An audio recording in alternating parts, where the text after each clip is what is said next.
Welcome to our channel. Today we how to log into Stripe for no-code payments, full guide step by step clearly.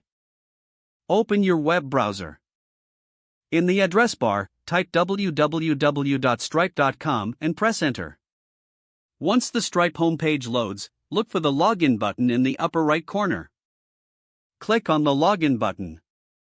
You will be directed to the login page. Here, enter your email address associated with your Stripe account. After entering your email, press the Continue button. You may be prompted to enter your password. Type your password into the designated field. If you've forgotten your password, click on the Forgot Your Password link for recovery options. Once your password is entered, click the Login button. If you have two-factor authentication enabled, check your mobile device for the authentication code.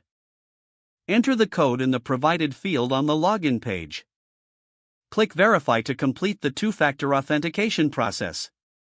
After successful verification, you will be logged into your Stripe account. You are now ready to set up no-code payments using Stripe. Navigate the dashboard to explore various payment options and settings. You can begin by integrating Stripe with your preferred online platform.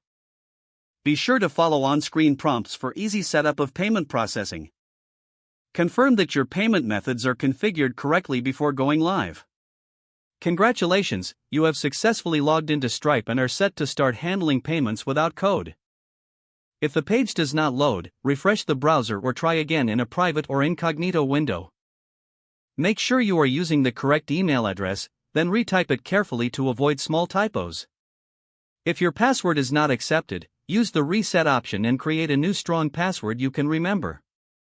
Check your spam folder for verification or security emails, then complete any requested confirmation steps. Enable two-factor authentication if available to improve account security and reduce unauthorized access risk. After signing in, review your profile details so your contact information and settings are accurate and current. If you see an error message, note it down and try again after restarting your device and internet connection. Don't forget to like this video and subscribe to our channel for more step-by-step tech guides.